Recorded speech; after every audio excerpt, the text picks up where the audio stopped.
Hello all. Today is Sunday. It is 25th of September. As a wristwatch check, I'm wearing my usual annual calendar 5146 Patek Philippe, and in the distance you can see what's causing all the noise. We no longer have peaceful Sundays thanks to the toils of industry at work in third world Sri Lanka. And to get this vlog started, I've got my crystal whiskey glass here, and I'm going for, well, this is the earlier bottle I showed in my earlier vlog. So I bought a second one. This is getting to the end, so that would be nice. And just show you the this is Wedgwood, by the way. There was a time when Wedgwood was going broke, and there was a really good offer at Harrods when I was studying in London, and I picked up a whole lot of crystal at a time.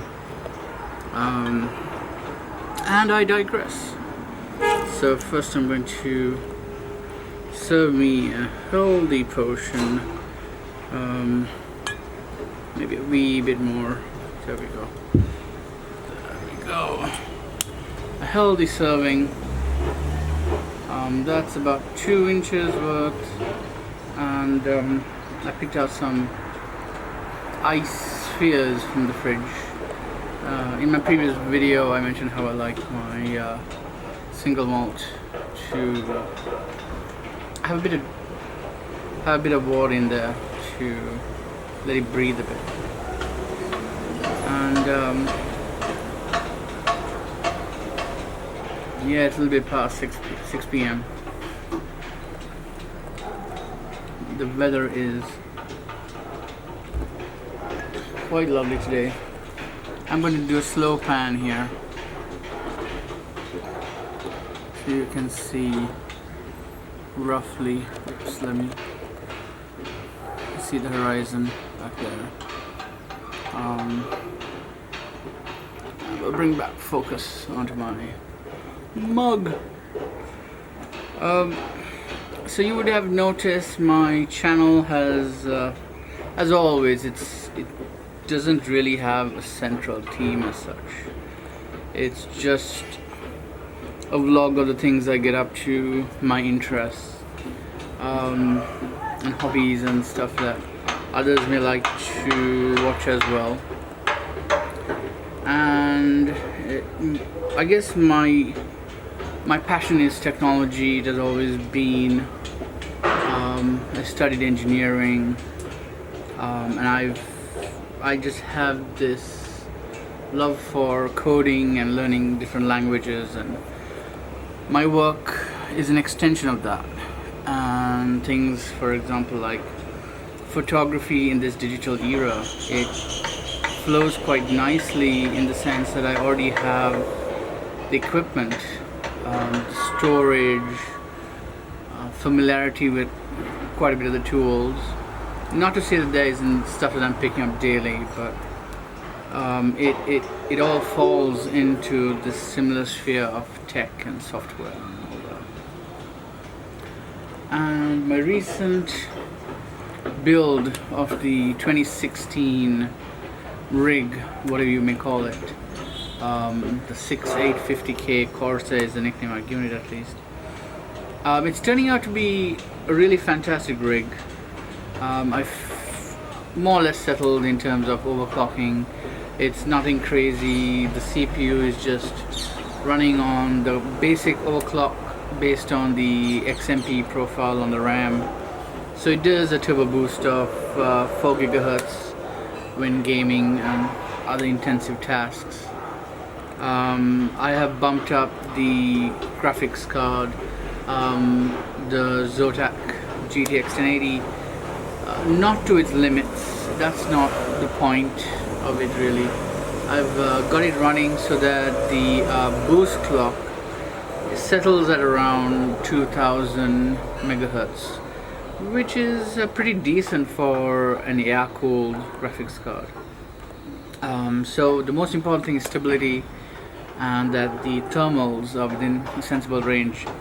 So the CPU runs well under 60 degrees Celsius, and the graphics card is around, I think the max I've touched is about 77, but that's when the air conditioning in the room isn't at its best. So normally when I'm gaming, the air conditioning will be on, and in those scenarios it's around 75 degrees, which is nothing really. I double checked the inbuilt Radeon in my iMac 5K runs, wow, somebody dropped something there, runs at a consistent 88 degrees Celsius, which is almost 90 degrees, and that is crazy. It's crazy that Apple would ship products with inadequate cooling, to be honest. But my iMac has been running now, almost, I would say, I think it's about 6 months. Sorry, about 9 months or so, as I recall. And oh no, sorry, it's been running longer. It's well over. It's about 1 year and 9 months. What am I saying? And so that's all right, as long as I can get about 3 years out of the iMac 5K. That's fine. Typically, my workstation upgrade cycles are on a 2.5 to 3 year period, and that's usually the time when the Apple Care, the extended Apple Care, which I always buy on equipment like this, runs out. I'm going to bump up the ISO a bit because I'm looking a bit dark in the frame. And oh yeah, Mr. Chocolate Brown, I suppose so. Haha. And so back to the so a lot of the stuff I've been posting, apart from my recent clip on my Nakayas and how I fill my fountain pens, which has actually gotten quite a bit of attention, in the sense that I can see people are enjoying that video far more on my channel than my random tech clips. I suppose it's because my followers out there, you guys essentially, found my channel based on the fountain pen interest, maybe the watches. I would say the difficulty I have right now judging in terms of what people want to see is there aren't that many comments by you guys essentially telling me what you want to see. So if you feel that you would like to see more of certain kind of content, then do speak out in the comments down below, and that would give me a better idea of the kind of things I should post or I can post from time to time. But I don't think the general feel and flow of the channel would change anytime soon, because it's not like a channel that has a set direction where it's photography only or technology only. And so yeah, sorry, back to the new rig. So from the new rig, I've so far been getting used to Windows 10, considering I last used Windows as a desktop easily 20 years ago. I've been primarily running Linux and Mac OS since then, and of course I'm running Windows 10 right now on that box just for gaming. But I've gotten to a point where I'm doing things with Android Studio. I'm using the Linux, it's called a WLS, a Linux Subsystem for Windows, which is kind of like, it's actually 14.04 Ubuntu LTS that has direct API integration with the Windows APIs. So okay, it's good that the fall off at this time is quite high, so I'm going to keep bumping up the ISO. I'm sorry if you start to see quite a bit of noise, but I think you'd probably want to see, you can see how rapidly with like 5 minutes it started to get dark. So now we're 10 minutes into the clip. I think I'm going to wrap things up soon, but because now we're pushing 6400 ISO on this clip at f4, because this is my Canon 80D and image stabilized 24 to 70 Canon lens. So yeah, so the rig has been great. I'm so far enjoying Windows 10. Things like Android Studio are working out fine. Git and all those things are running alright. I'm running Vim through the Linux Subsystem essentially, and I'm also running Atom, which is a GitHub text editor developed by the guys at GitHub. But I've always been a Vim junkie, and for things where I can use Vim, I'll use Vim, just because I'm so much quicker with editing text and moving things around and all that. Once you build that kind of what you call memory muscle or muscle memory, things progress in a fashion. Like you're doing things and you're not really thinking. It's like the way you drive a car in stick shift, which when I drive, I'm not really thinking about which gear I'm on, but rather when I was actually learning. For a long time I drove a Toyota Corolla when I was like 14, right up till I was 20 plus. That car, the beauty of that car is that I would change the gears based on the noise from the engine itself. So basically I'm driving and from the RPMs will, have a resultant whine, the frequency of the engine essentially. And when it hits a certain point, I know, okay, I need to shift up or shift down basically.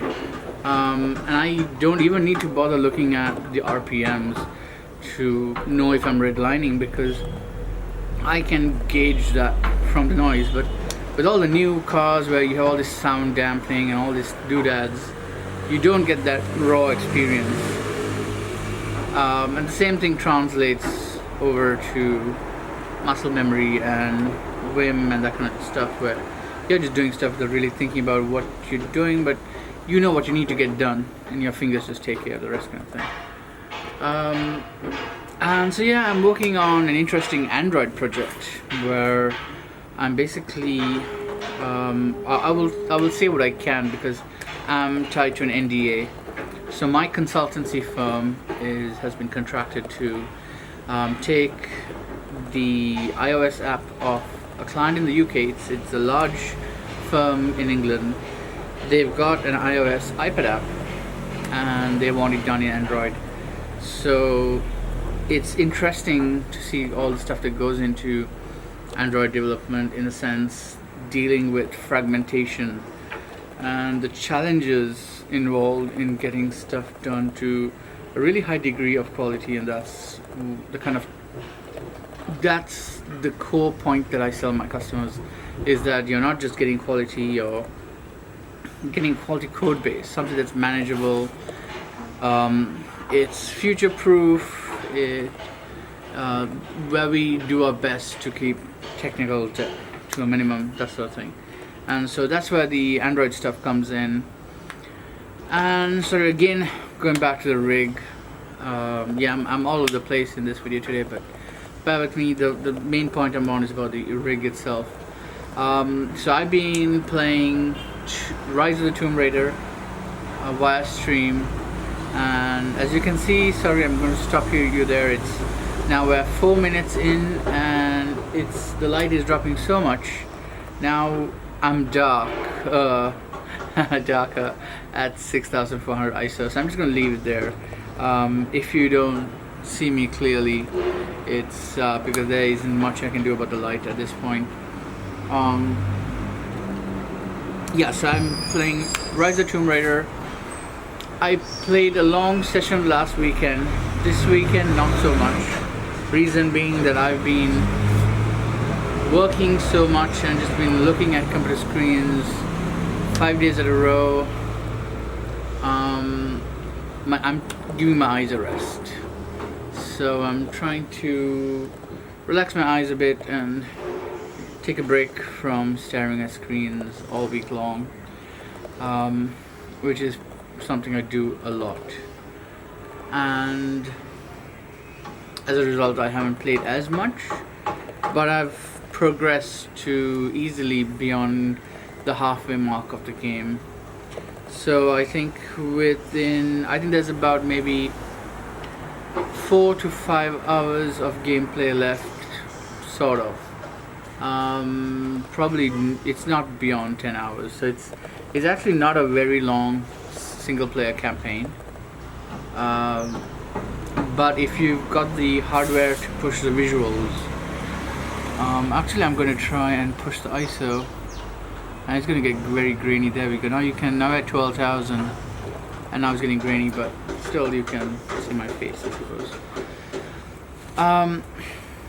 If you can if you have the hardware to push the visuals, which you can do easily by setting the settings to high the way I'm playing, the experience of the game is really great. I suppose it was so much better at the start, of course, but I think it's come to a point where there is still a fair bit of variance in the gameplay.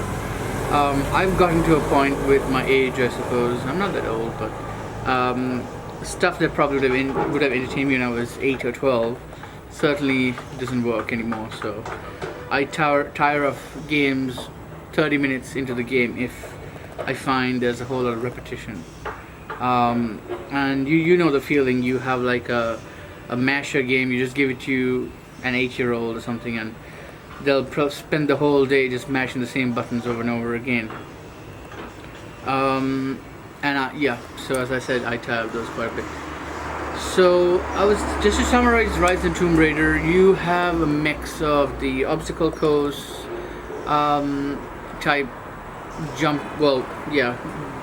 jumping over hurdles, getting from point A to point B. But the way they've done it is it's essentially similar to Resident Evil game, where you're playing a movie kind of thing. So some of the sequences, especially early on in the game, it's like you're stuck in an avalanche and you just basically have a couple seconds to make a decision, and even less than that. And you're supposed to do these incredible dives and slides, and it's a mix between gameplay, and then you have a cutscene which is also still rendered off your graphics card, and then suddenly you're back in the game and you're supposed to mash E just to catch the cliff, because you're sliding off right off a mountain kind of thing. So that kind of stuff is really interesting. And then of course the gameplay, it's a mix of the weapons you have. You get bits where it's more exploration, and then you have the battle bits, then the long cutscenes which make in the story. So I would say generally up to the halfway mark, I didn't feel there was too much repetition. But the bit that I'm in right now, which is bit past the geothermal valley, that's the area I'm in, and I've just progressed a little bit beyond that, where it's a lot more combat heavy, and the enemies, I'm not playing on the easiest level, I'm playing on the second level up in terms of hardness, and the kind of enemies they're throwing at me are pretty intense, because I only have 3 weapons at the moment, well 4 if you count the pistol, but in that kind of situation you have your bow and arrow, I have a shotgun and a rifle, and the rifle has a far greater load capacity, but its reload time is so long, and the time between shots is so long that you don't have much chance to work with it. So basically you have to fend off the bad guys from a distance with the rifle as much as you can, but when you get to close range you jump to the shotgun and try and dispatch them, because and it's not easy, because a lot of the obstacles they're now giving me in the game are like wooden crates which get destroyed very quickly, so you have to jump between boulders and stuff, and then they send these uber protected guys with what do you call those metal riot shields and stuff, and to fight those you have to throw Molotov cocktails, and so there's a bit of variance to the gameplay as well, and then the dynamics of taking these opponents on. But what's nice is it's all driven by the storyline itself, so that's the bit that I like. So yeah, I'm gonna continue playing it for the moment, but I just want to throw out a regular type vlog just so that you know that I'm still vlogging in the regular way, essentially, to break the feel of all the techie stuff I've been posting so far. And so that brings me to wrap up the experience with the new rig. It's fantastic. So I added on the Predator X34 gaming monitor, which is a curved display. It has G-Sync, and that works so nicely with my NVIDIA 1080 card, and it's overclocked to 100 Hertz refresh rate. And I'm looking to upgrade some of the storage. Right now it's running a 256 gig 950 Pro Samsung NVMe M.2 SSD, which is fitted into the motherboard. If you look at my video, I'm going to put my finger over there, that's what all you can see right now, the darkness. If you look over here, I will put a link to my build video, and you'll see the bit where I'm installing that. And it also has a 512 gig 850 Pro Samsung SSD. So I'm going to upgrade those in due course. So I want to quickly jump to the Grados, which is another recent tech highlight, where I'm moving things along in my interest in audio. I picked up the Grado RS1es, and I've been driving them directly from my Denon AVR, which is basically an AVR it's basically your home hi-fi system. Well, the box that controls switching audio and video signals, but the DAC, the digital to audio converter component inside these home theater AVRs isn't the highest grade, so it's all right. But I've just placed an order for a headphone DAC. Well, basically, I'm sorry, I've placed an order for a DAC, a separate DAC, and a headphone amp. I'm going to, that'll be a video on its own. I don't want to say too much about it, so I'll keep it a surprise. It's a pretty good option, I would say. When tech in this area has come to a certain point, and when you're looking for solid state headphone amplifiers, when I say solid state, there's no tubes. There's very little to go wrong if you choose the right stuff. And I've just gone a certain direction based on my needs.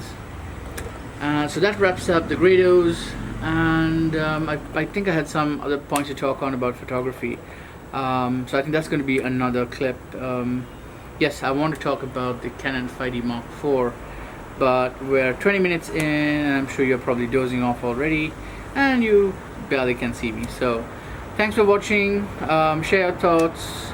Maybe let me know what you want to see in the future. If there's anything you want me to talk about, maybe it's the latest tech news, something like that. That would be interesting. So until then, take care, and I'll see you in the next video. Bye bye.